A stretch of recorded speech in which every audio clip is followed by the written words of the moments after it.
it over to you whenever you're ready. Ready to go. You just say the word.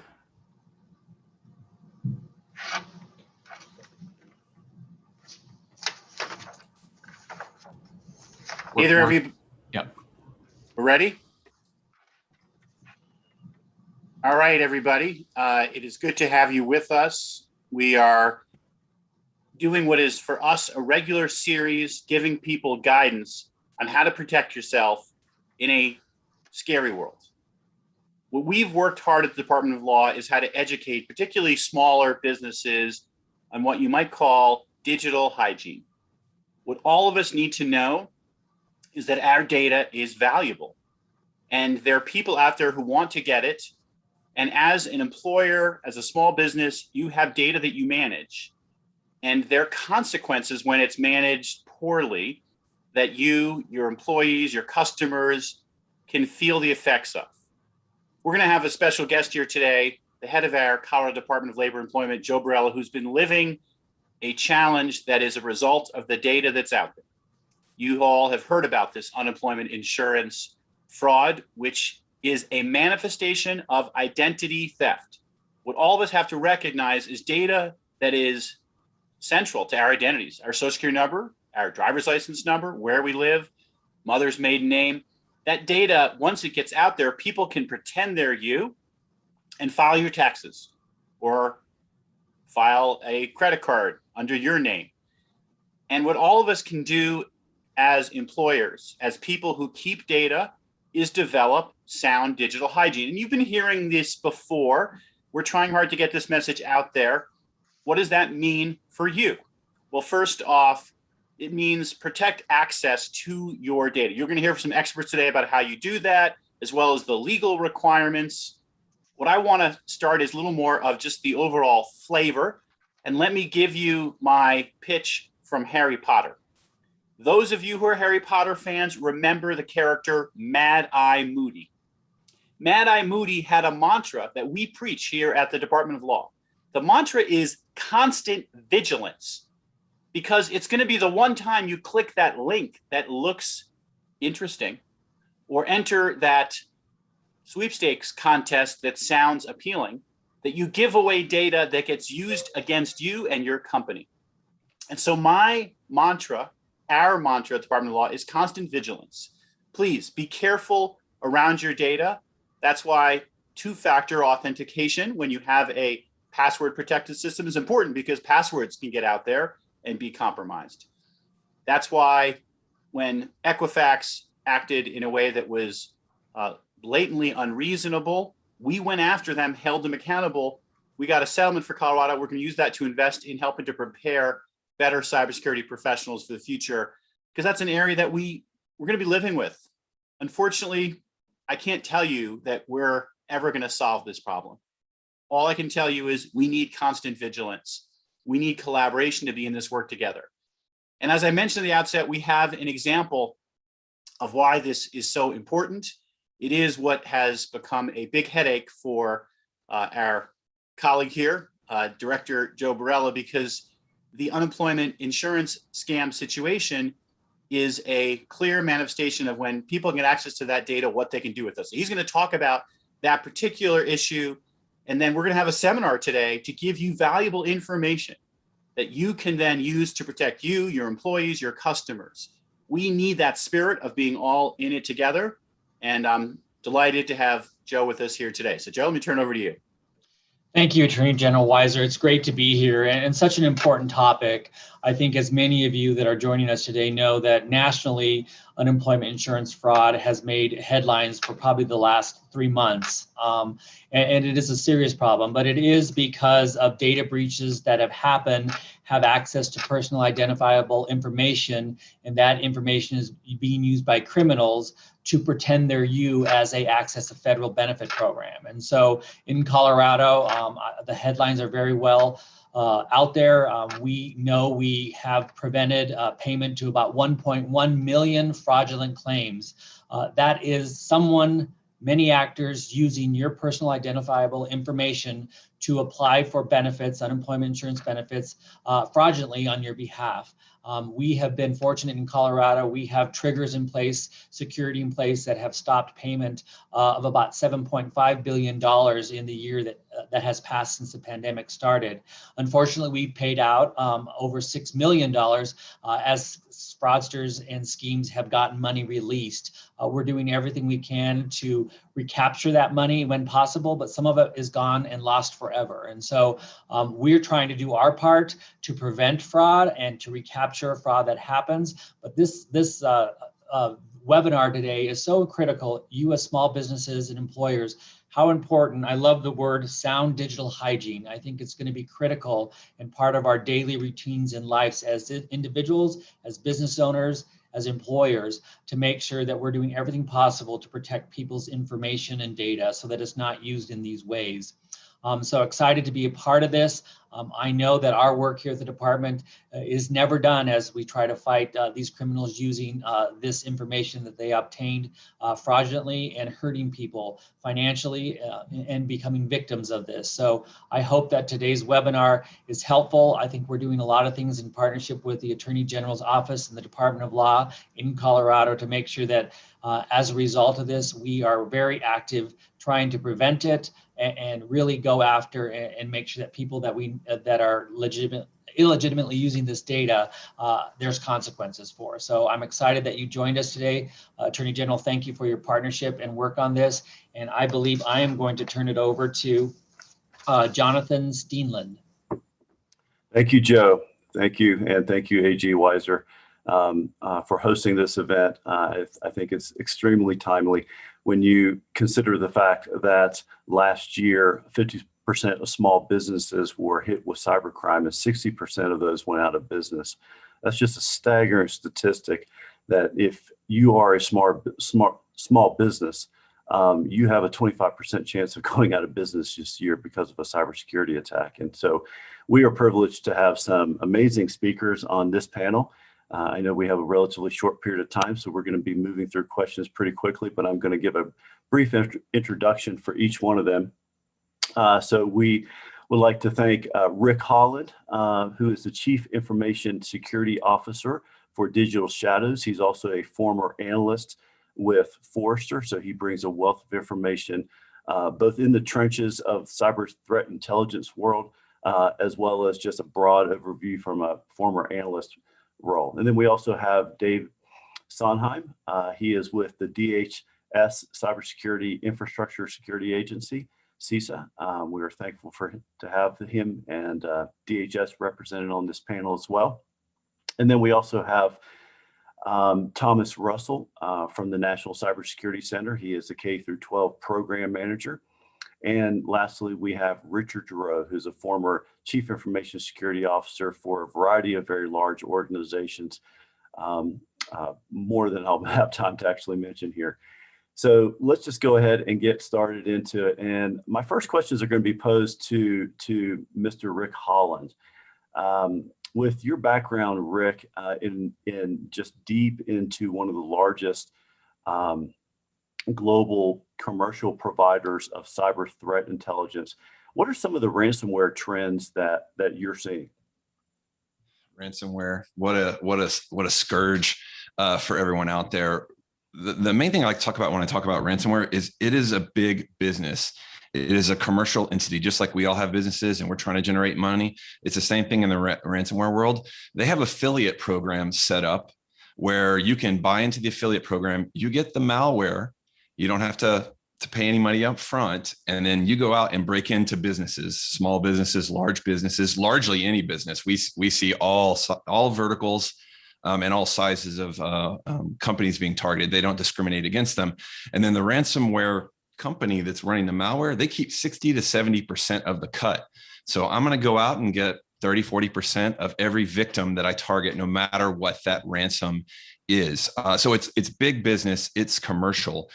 Just about 2.5 years ago, we were tracking 2 prominent public ransomware groups. Now we are tracking over 22, and these are prominent, larger scale ones out there. My joke with ransomware operators in particular is it's monkey see, monkey do. They've found that they can make money on this, and now everyone's getting on the chain, getting in on the action, and there's so much money to get out of there. Awesome. Ransomware is a big issue, but so is business email compromise. And tell us a little bit about what you're seeing there. Yeah, it's very interesting when you differentiate them between the two. Ransomware has a largely targeted component, but even more so, like, can we just go after anybody that's out there, and can we encrypt? And it's that when you get into the business email compromise realm, and this is actually something that I deal with quite a bit as the CISO at Digital Shadows, because I see these attempts coming into to us internally, and then I also see them coming into Digital Shadows customers. The old school one that everyone will be familiar with is likely the CFO type of fraud that's out there. It's like, oh, I'm on vacation, the adversary knows it, I'm going to request that I get a wire transfer to a business, and then you lose that money that way. One of the big trends that we've seen over the past 18 months as it's grown is around third-party risk and vendors and supply chain.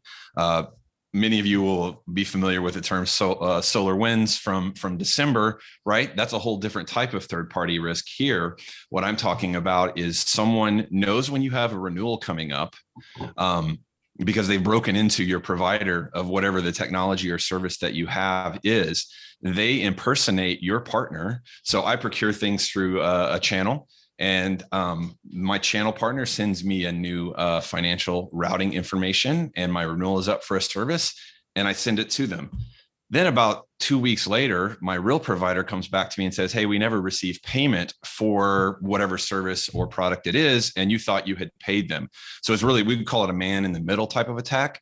So the business email compromise has waned in their different strategies, but on the third-party risk one, they're very targeted. And that's where I worry a lot, because they'll go after businesses, they go after small businesses, they'll go after someone that provides service to many small businesses, impersonate them. And it's not just, hey, I'm going to target one company, I'm going to target everyone that is in this, customer list that they have, make their money and then exit. And it's a big business as well. Like I was saying with ransomware, in late 2019, it was maybe October of 2019, there was an operation, global law enforcement takedown, where they arrested 281 people in a business email compromise ring, largely based in Nigeria, about 2/3 of them, but it was global. So again, this is big business. And according to the FBI's Internet Crimes Complaint Center, the average cost per complaint of business email compromise is $450,000. So it can be quite significant, and getting the money back can be a challenge as well. Yeah, and that's a big deal for any size business, but especially for small businesses, because this isn't just impacting large businesses, is it? What kind of threats are you seeing, and how do these issues that you've just been talking about impact small businesses? Well, for small businesses, the adversaries like to go after smaller organizations in general, because they're not going to have the security controls of a Bank of America or a large, financial Fortune 100 company out there. So smaller businesses are ripe targets, both on, let me go after the vendors that provide services to smaller businesses that focus on the SMB market, as well as the individual targets themselves. So the barriers to entry can be lower in small business who don't have the same resources as other size organizations sometimes. Awesome. Thanks, Rick. Appreciate it. Dave, let's move over to you, sir, with DHS. I know DHS, CISA has a mission to protect the homeland and has several no-cost cybersecurity resources that are now available for nonprofit and small businesses. Can you provide some examples of this? Yeah, absolutely. Thanks so much, Jonathan, and everyone, for having me. I know you got a lot of rock star cybersecurity professionals, so you're going to hear a lot about a flavor and a variety of those resources out there. But those of you that are not familiar, underneath the DHS Enterprise, a new organization after the Cybersecurity Act of 2018, acronym is CISA, but it's Cybersecurity and Infrastructure Security Agency. Okay, that is, we are charged with the national mission to defend today and secure tomorrow. And so as part of that mission, CISA serves as the nation's risk advisor. That's both from a cyber perspective and a physical threat perspective within the US. And, part of this collective defensive strategy is really dependent upon these public and private relationships. We saw that during SolarWinds. We need that private sector. We need that feedback in order to try to protect the larger community. So as part of that mission set, and Director Krebs, our former director, was really a big proponent, is how do we get out there and offer no cost physical and cybersecurity resources, assessments, and offers to stakeholders. It can all really be found now underneath the CISA.gov umbrella. So by simply going to CISA.gov and looking underneath cybersecurity, you're going to find various resources. There's very specific resources for small and medium-sized businesses. And I've included some of that as part of the materials today. So please ask for those and we're more than happy to get those to you. Thanks, Dave. Yeah, specifically on the small and medium business sector side of the house, what we really kind of go after is, we all kind of know cybersecurity is a multi-pronged approach, right? So we try to go after the IT governance and help you build your cybersecurity program. But at the same time, we also offer some assessment portfolios. And the idea there is to understand the vulnerabilities in your environment. The only way I can defend and protect and mitigate is to truly have that scanning. And so that's why we offer both, the assessment side to help you understand how well your program's going, but also penetration testing, vulnerability scanning. And so you're going to hear a lot about these. And underneath that CISA.gov site, you will find something called the Cyber Resource Hub. And all of these are listed there. Feel free to reach out to me. I'm more than happy to do a desk side and truly help you understand how to take advantage of these. So back to you on that one, Jonathan. Thank you. Thanks, Dave. Just a little bit about, I know there's a lot of talk about cybersecurity hygiene. Can you explain what all that includes, just to give a little heads up for maybe a nutshell recap of what's available through the resources you mentioned? Yeah, absolutely. You're going to hear a lot about that today.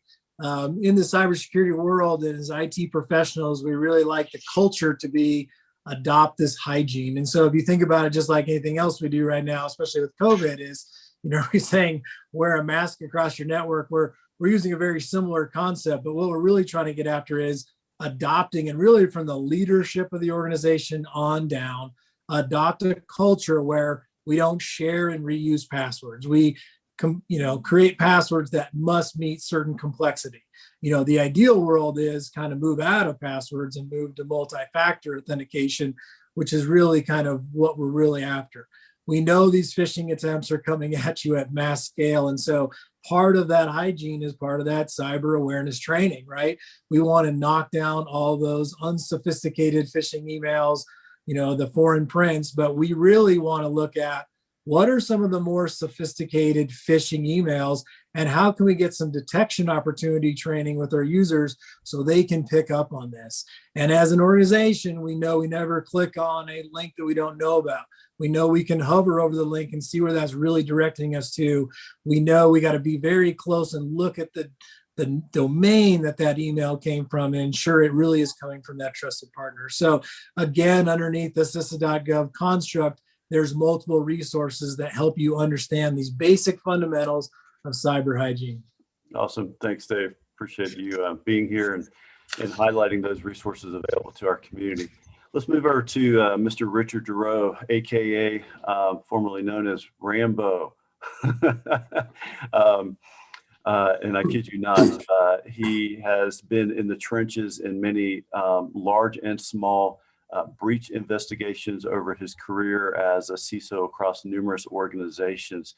And he is very, very aware of what it takes to help prevent those. And then also for those that haven't been prevented or couldn't be prevented on how to respond. So Richard, in your experience, how has COVID-19 affected security in small and medium-sized businesses? Yeah, so I think it's affected a lot of people in negative ways that we haven't seen yet. And the reason I say that is that there's most organizations try to get people remote access as fast as they could. It was more about the connection and trying to get people remote for obvious reasons. Pardon me, having a little bit of a bad allergy day. So what I think we're going to see is that, say for example, like Target, threat actors were on the Target environment for a couple of years before we actually saw the effect of it. So we're going to see the effects of COVID-19 and threat actors taking advantage of that remote access pardon me, being executed in environments without thinking about security in front of it for quite some time after we, get past the COVID event, if you will. So in other words, a lot of organizations thought about should we implement remote access, but they didn't think about the security aspects of it. So, and I don't think small and medium businesses are any more immune to it than large organizations. In fact, I think they were probably less likely to try to attempt to put security in front of their connection before they executed it. Yeah, and a common thing that we all hear, right, working with small businesses is when they do hear stats like this, they feel as if it's just inevitable that they're going to be a victim and there's nothing they can do about it. But that's not true. That's not true for large businesses, governments, or for small businesses. What are some of the common mistakes that you see small businesses making that contribute to some of these bad days for them? I think that a couple of mistakes that they make is one, that they're slow to adopt security and new technologies, kind of like what we heard Dave say. VPN and going to multi-factor authentication is paramount for everybody, not just large businesses that believe that they can afford it. Everybody should be on two-factor authentication for any type of remote connection. And I don't care what your small business is. You may be making widgets, or you may be a financial institution. But in my opinion, there's no organization that should have remote connection capability without multi-factor. And kind of goes back again to my point. Most organizations implemented remote access, and they did it as quickly as possible. And that the easiest way to do that is just give them single-factor authentication, username and password to connect. And so a multi-factor wasn't initiated. Another mistake that I see a lot of organizations make is that small and medium businesses, that they don't, for some reason, they don't think endpoint security is as important as larger organizations. So they omit putting endpoint security in, with machines going off site for COVID reasons. No multi-factor authentication, no endpoint security on those devices. I think we're going to see the effects of this for the next 3 or 4 years. Thank you, Richard. Appreciate it. Thomas Russell with the National Cybersecurity. Thank you for joining us, sir.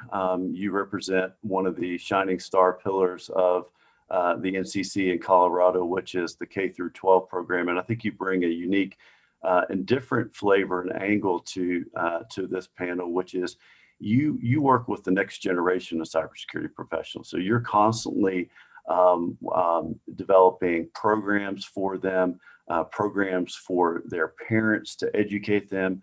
And then you've also broadened it recently by developing a program for adults to get into cybersecurity. What are some of the things that you're sharing with them on a weekly basis that are also applicable to small business owners? Oh, absolutely. I think everything about education is applicable, one of those words for me, to small business owners, because it's the technical aspects of it that everyone has in common. I have a unique perspective on this because I'm not only an administrator that helps out with policy for education and how things should work online, but I'm also teaching. Matter of fact, that's why I'm a little bit late. I was at a class this morning that ended a little bit later than I wanted it to. But so I'm looking at it from both perspectives. Cybersecurity, it still remains a challenge to schools, and it exposes the staff and students to different dangers of malware that's coming in. It's like the old saying, we are building a plane while we're flying. So even after this pandemic is over, we're still going to be things are not going to go back to normal like we thought it would be. So the online learning is going to remain the same. This acceleration that we had for education and the digital concept and the plans that we're supposed to make, it revealed many of the flaws that we have in our digital devices at home, and we found out how inadequate or how unsafe it was. And we're trying to right now back up and fix those things. We're trying to use we're trying to use the old infrastructure and make it fit to what's going on today. And right now, basically, we're behind. So we're educating a broad and diverse population with this distant learning, and we're still trying to find new ways to engage students and teachers with unfamiliar technology. So you can kind of see why and how the schools and the education system is having a big problem. 48% of students right now, they're learning 100% online. And then we have another 25 to 27% that's doing a combination of both. So that's like 75% of students are learning online in some sort of way. So ransomware alone, it accounts for over 80% of the malware for educational institutions. And that's almost double from what it was just a couple of years ago. And of course, that is the reason why we having such a difficult time. Even when school just started this past fall, we had breaches before, on the first day, So this is a constant problem that people like me and the other people out in the educational community are trying to combat and battle right now. Well, thank you for everything you're doing, Thomas. I know it's making a big difference in our community and in our state. So thank you for everything that you're doing. Let's move over lastly to Hank Bond. I just realized that I did not actually give him an introduction. I apologize, sir. Hank Bond is a retired Rear Admiral with the U.S. Navy, ran cyber operations for a number of different divisions and departments within the Navy. He is also currently the CEO of a local company called Force Now. Hank, what kind of cyber services are available to small businesses in the marketplace? Yeah, and thank you, Jonathan. And what Jonathan, full disclosure, Jonathan is my co-founding partner in Force Now and partner in crime in many ways. So thanks for allowing me to participate today in this great conversation. So the marketplace is appreciating everything that we're talking about. And when we talk about small companies, a lot of small businesses are not appreciating what the marketplace can do. Most very small businesses don't even think about taking care of themselves in cyber. They don't have a budget. They don't think about the idea that if they can't do it themselves like they do just about everything else, that then they're really not playing in that game. So the marketplace is allowing small businesses to outsource their cost center. And most businesses will have some sort of a managed service provider, which brings on taking care of the computers and their connections and their backups, the break fix kind of business, perhaps antivirus, just making sure everything's tuned up. But what they don't provide that the marketplace provides in cybersecurity would be something that we call a managed security service provider that can outsource and remove that particular activity, something that a small business could never do and afford to have the cyber analyst expertise. That is now available at fairly reasonable price points, depending on your business and the kind of architecture that you have. That's awesome. Thank you. Well, I know we are at 10 o'clock, so we are at the end of this panel, and I'm going to turn it over to Dan in just a second, but I do want to thank our panelists for taking the time today to speak with us. Hank, thank you. Dave with DHS, thank you. Rick Holland, Digital Shadows, thank you. Richard Durow, thank you. And Thomas with the NCC, thank you, gentlemen. We appreciate your time, your expertise, and everything that you're doing to make a difference in our communities and for small businesses. Dan, all yours. Thank you, Jonathan.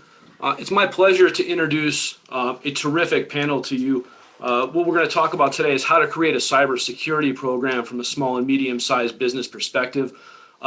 Joining us are Dr. Sean Murray, the CISO of Murray Security Services and the Chief Operating Officer for the ISSA.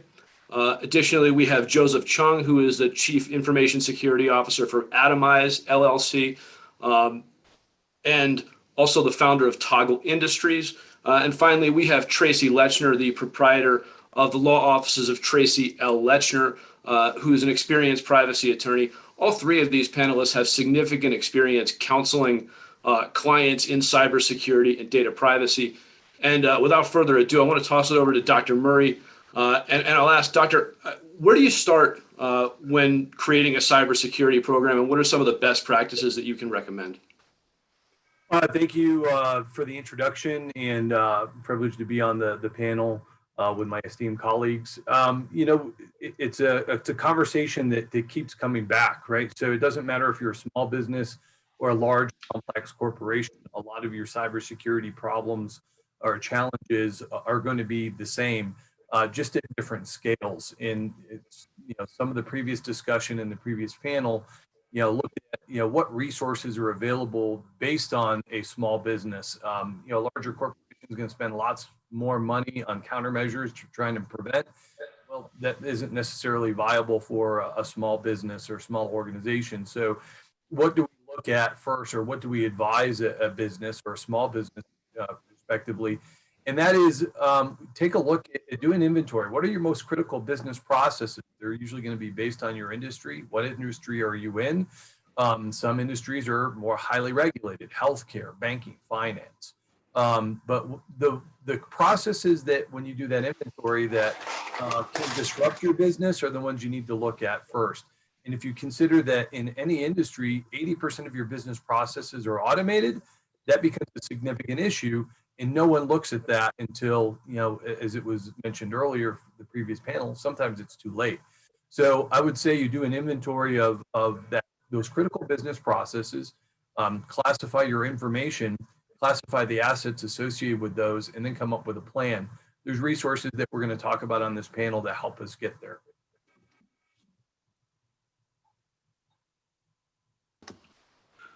Tracy, I want to direct it over to you, and I'll ask, where should one look when starting to set up a privacy and security program? What resources are out there for people to reference? There are a number of resources available to small and mid-sized businesses. The FTC is a very good starting point. They have a breadth of knowledge in the area. They regulate it. They provide guidance and materials to small and mid-sized businesses. In addition, the SBA has resources for small and mid-sized businesses. NIST, the Colorado Small Business Development Center Network, and they have multiple locations with resources available to small and mid-sized businesses looking for a reliable starting point.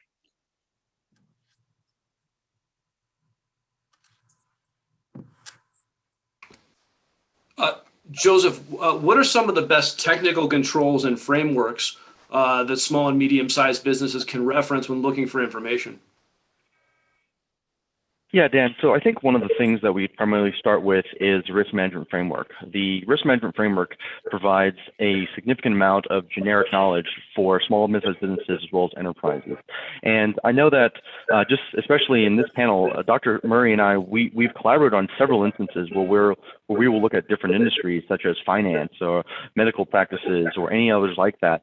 And then we will begin to have a more in-depth discussion with the client to determine what is the most important to them, because every business, whether they are in the same industry or different industry, we have to take a very careful triage and identify priorities of that industry, and we have to understand their the risk appetite, see exactly what makes the most sense for them. If they are a smaller enterprise, do they have the technical resources to be able to implement every single control that is outlined within the risk management framework? And as Tracy was identifying as well, the FTC is a great resource that allows for individuals and organizations to go on and prioritize what is important to them. Another good resource is CIS, the Center for Internet Security. The CIS Top 20, they offer various different guidelines and principles where the CTO, CIO, or other C-levels can direct policy and strategy so that the data administrators can go through and execute changes within the operation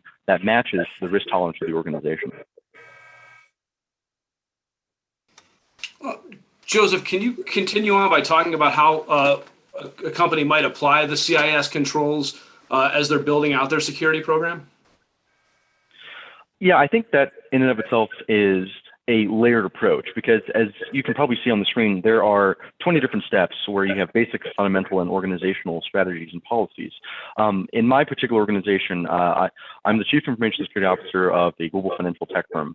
And for us, one of the biggest things is ensuring that our client information is protected, especially since we had different MTL licensure, the New York TFS, the Department of Financial Services. We are governed by various compliance regulations and requirements. So there really is a step to identify, okay, what is the first level of security? Do we have to identify and categorize all these particular assets, whether the assets could be a hardware asset, software assets, but equally as important, what are the customer assets we're looking at from a personally identifiable information perspective?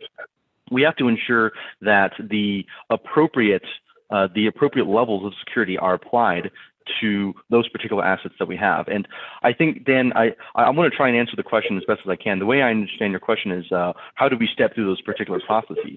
And one of the things that any organization should do is have a discussion, have a very black and white discussion with the different business units, identifying exactly what is important to them in their particular mission for the organization. Is their goal to ensure that the development is consistent? Is it meeting the security requirements of the overarching organization? So it really depends a lot on what the needs of the business unit are, and identifying what those priorities are, and essentially reach out to the resources that both Dr. Murray as well as Tracy have identified, and have a discussion with the professionals, because a lot of times organizations don't know what they don't know. There are always the known knowns, the known unknowns, and the unknown unknowns, especially in the world of cybersecurity.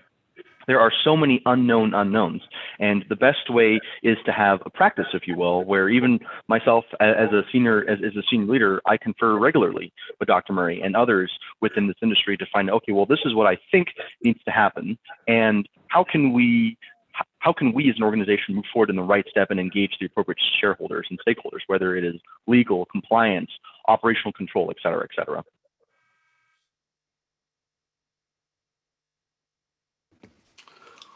Dr. Murray, I want to come back to you and ask, what are some of the most cost-effective things that a business can do in order to secure their data and their networks?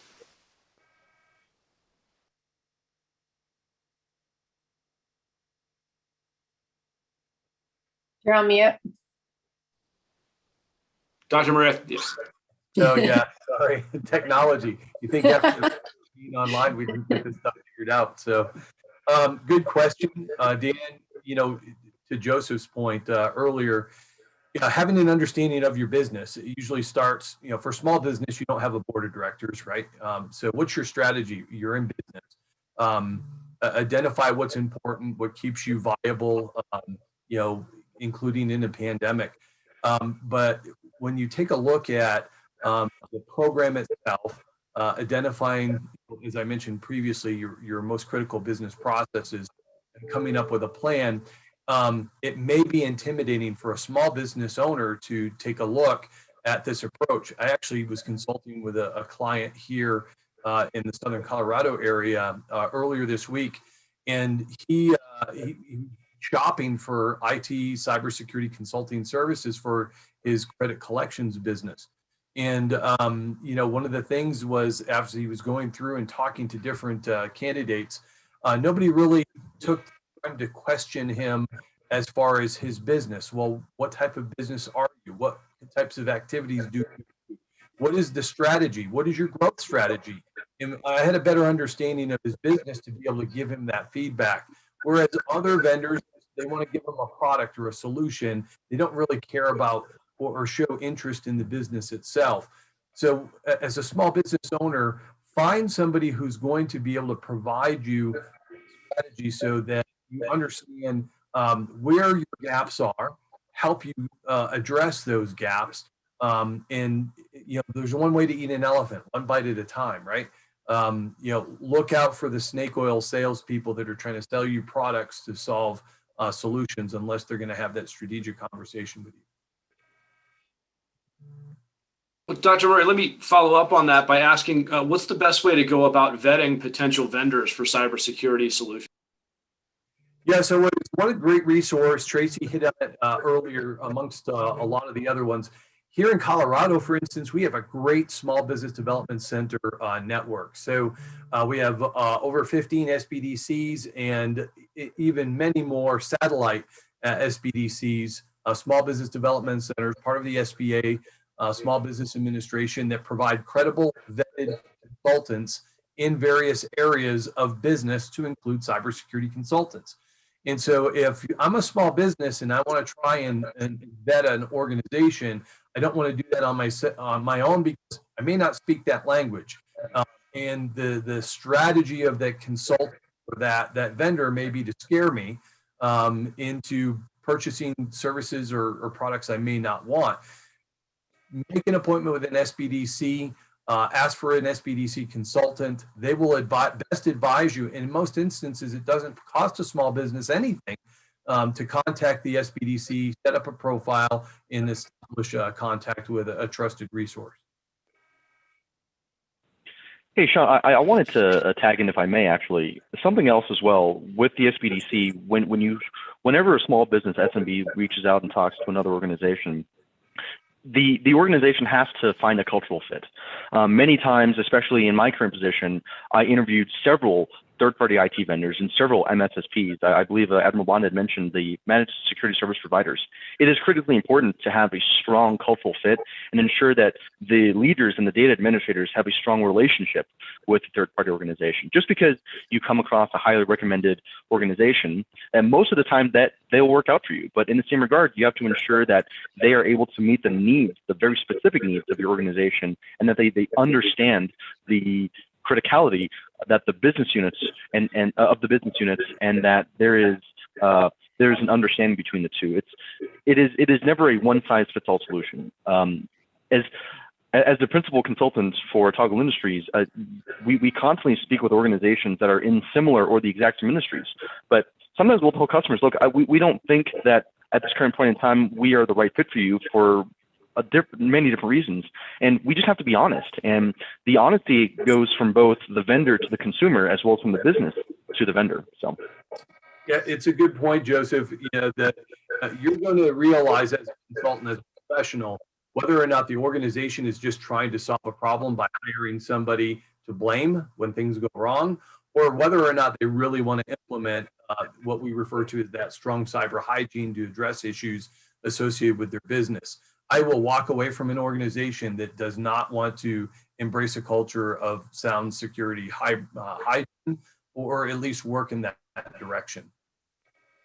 I'd also want to jump in and say that documentation on the legal side is key.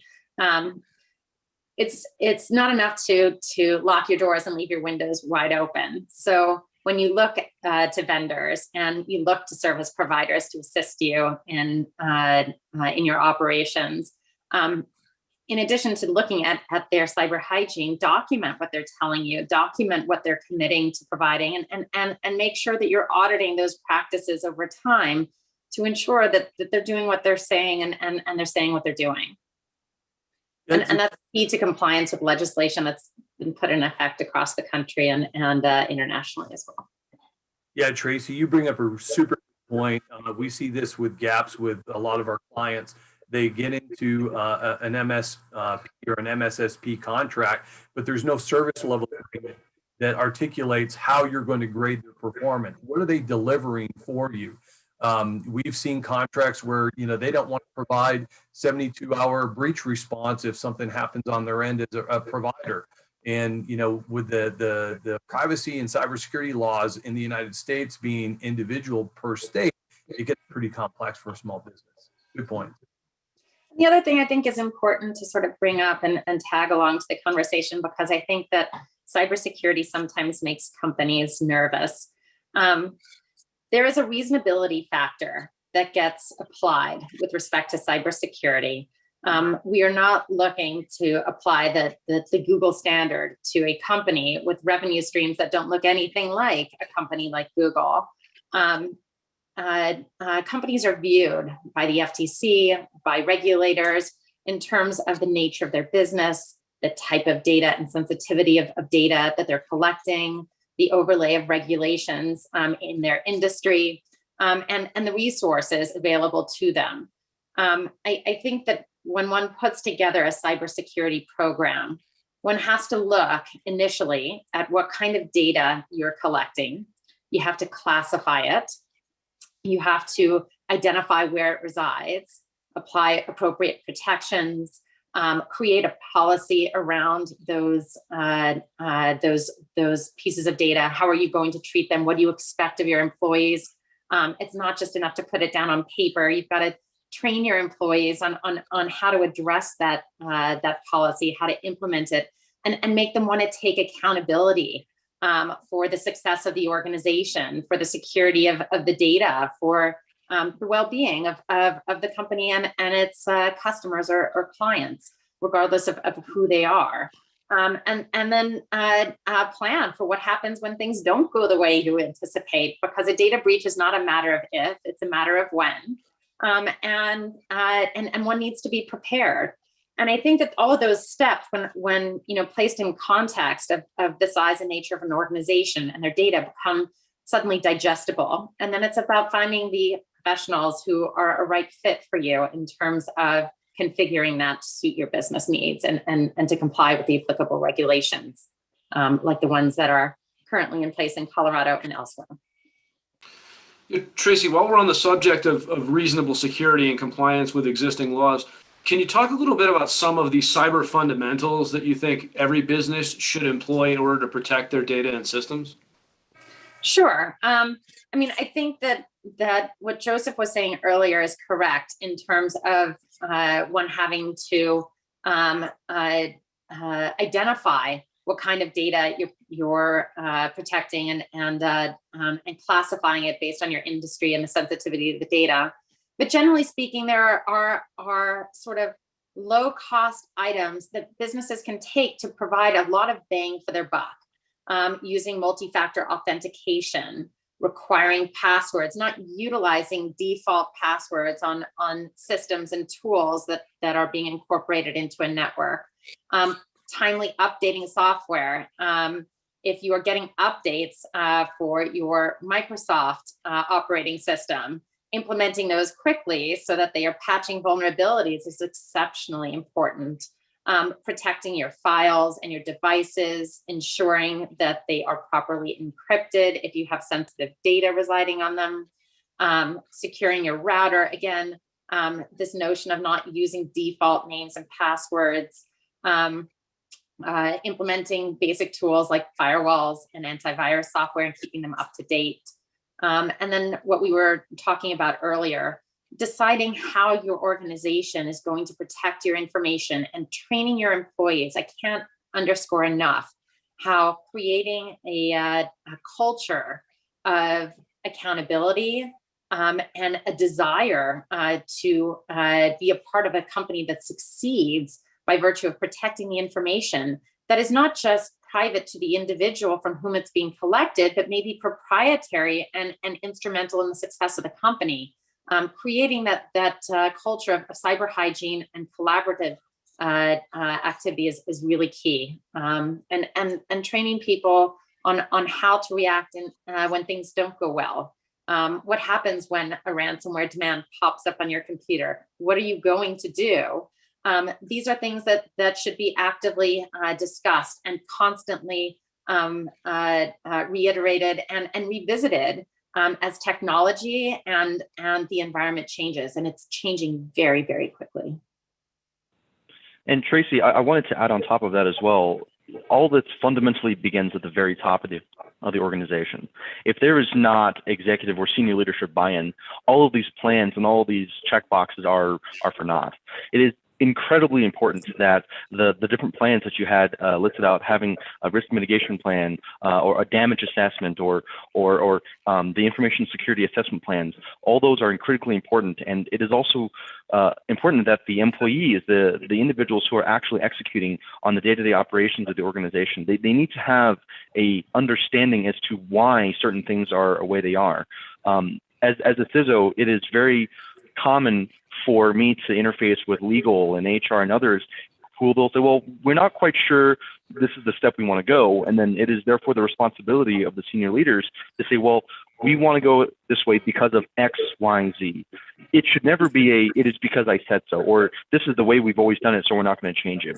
That legacy mindset is exactly one of the major reasons why organizations are getting breached all the time. Many organizations out there may not even have senior cyber or security leaders. So having these policies in place, it is imperative to have. But the next step in this journey is to ensure that the entire organization, business units, collaborate and are able to communicate the reasons and the justifications behind such things. So, right. And that's why I think it's very important that when one puts together policies that are to be adhered to and implemented by an organization, they have to be written in plain English. They have to be understandable and digestible by the average employee in a company, by every employee in the company, because one cannot take accountability and be responsible for something that someone doesn't understand.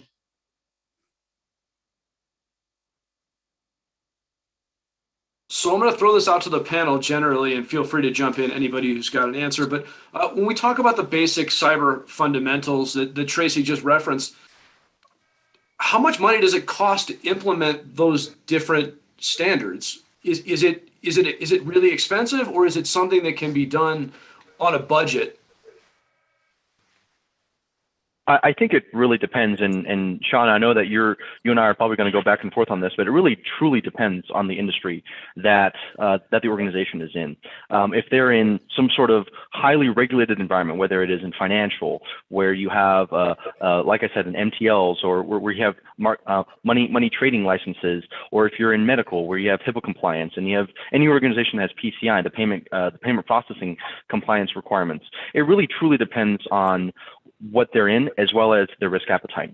Because some organizations may say, okay, well, we only want to use SMS, text-based multi-factor authentication. Whereas in other industries, they might say, okay, well, we actually need app-based multi-factor authentication. Without going into too much of the technical detail, there are so many different levels of security. And any organization, whether they're a SMB, small mid-sized business, or an enterprise and commercial entity, they really have to have these discussions first. They need to talk with the business units. They need to become aligned before they can go out and start making what might seem to be arbitrary decisions. Like I said before, there's no such thing as a one-size-fits-all solution, and even more importantly, there's no such thing as a 100% secure system. At what point in time does the organization have to say, okay, well, we understand that there is residual risk, and we want to mitigate some of that risk with cyber insurance and others like that.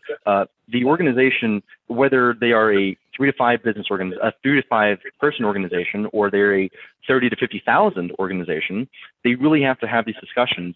And like what Tracy was saying, you can absolutely get the most bang for your buck by just having the basics, having at least some form of multi-factor authentication. So to answer your question, Dan, I think organizations can do this inexpensively as they take that into consideration with their risk appetite. The way I always say it is, take a look at the asset that you're trying to protect. Is it software, hardware? Is it information? What 20% of that cost? If 20% of the cost is approximately what I typically recommend for organizations to invest in. But also in the same regard, can an organization not afford to protect that asset? So it is important to not spend more than what the asset you are protecting. And then Sean and I were having a discussion yesterday that there are only a couple exceptions to that rule of thumb. The first is if you're legally mandated to protect against, then you have to. And 2, if it's contractually obligated. So Sean, am I mixing any of that up, sir? No, you're right on point. When we talk about the expenses, there's firms out there that said you should allocate 20% of your gross revenue towards cyber hygiene. I try and stay away from the percentages. It goes right back to the previous point that you made about risk appetite. Based on your industry, but do understand that it's a cost of doing business. It's not a profit center.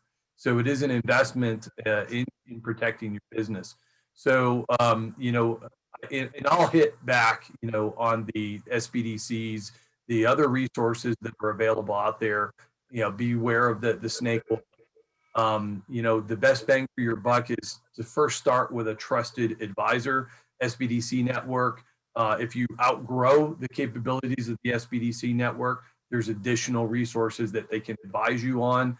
Like Joseph's organization, my organizations, other organizations that are reputable out there, go through your chambers, go through your SBDCs. You're going to, in your Better Business Bureaus, they're going to provide trusted resources for reputation to help you in those areas. The one thing I would say is we often hear from companies that the government has been breached. These very large companies have been breached. If they can't keep their assets secure, what am I supposed to do? And I think that cybersecurity can be right-sized for a business. There's no such thing as perfect cybersecurity. But if a robber is coming to a house and one house has its doors and windows open and a red carpet out front inviting you in, and another house has the doors and windows locked and a security system in place at the house, that the target that the nefarious actor is going to go after is going to be the easy, low-hanging fruit. Don't allow your company to be the easy, low-hanging fruit. We're all in this together, and the vulnerability of a small company, a mid-sized company, provides a vulnerability for everyone who is utilizing online resources. We're all interconnected. So there is a responsibility. It's recognized by regulators, and it's recognized by people in the community, of all of us, to be doing what we can and ought to reasonably, given the size and nature of our businesses.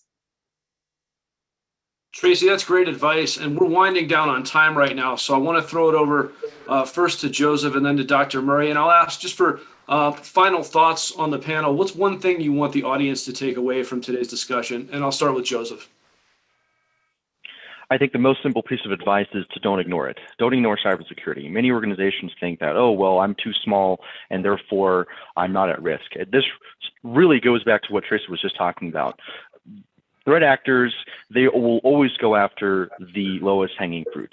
Don't be that organization. And in the same regard, reach out to the resources. As Sean was saying, there are so many inexpensive, if not free, resources out there, especially here in the community. Take advantage of those and always have a conversation, and know that even if you're not thinking about your organization's security, there might be an entity out there who's looking to exploit your security or your lack thereof. So. Dr. Murray, closing thoughts in 30 seconds or less. Yeah, I just reflect on a previous conversation with a client on how better they felt after having the discussion with us regarding the challenges that they believed that they had. It's complex to them, but when you start breaking it down and aligning it to business processes and what the priorities are, he had a better feeling, and we were able to move forward and start injecting ourselves in different areas like risk management, like continuity, business continuity, disaster recovery, and incident response. You have to have a dialogue with the organization. Well, I want to thank our panel, Joseph Chung, Dr. Sean Murray, and Tracy Letchner, Esquire. That was a fantastic discussion. At this point, I'm going to throw it back to CDLE for closing comments. Thank you so much, Dan, and thank you to the Attorney General's office partnering with us to get the word out to our employer community and make sure that the best practices are known and that resources are available to them to make sure that, at this point with the unemployment insurance fraud, there's no way this is from a single employer or anything like that. We know that the mass data breaches over the years has caused what we're seeing, but that doesn't mean that employers can't take steps now to prevent this from happening in the future. So again, we appreciate your partnership and all the panelists today. And with that, we will close this out. Thank you, guys. Thanks, everyone. Thanks.